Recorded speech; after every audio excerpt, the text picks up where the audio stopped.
స్వతంత్ర దినోత్సవ ఉపన్యాసం ద్వారా నరేంద్ర మోడీ చెప్పింది ఒకటే, మన సొంతగా ఎదుగుదాం.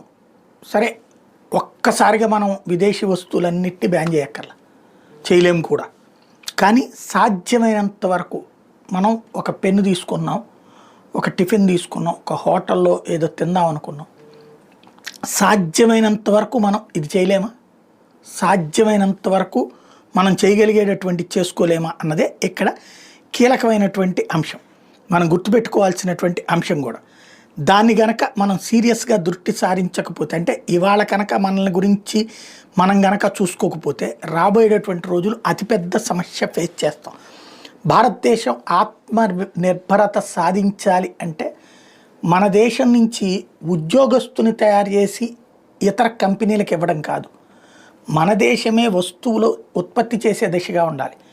పారిశ్రామికవేత్తలు పెరగాలి, వ్యాపార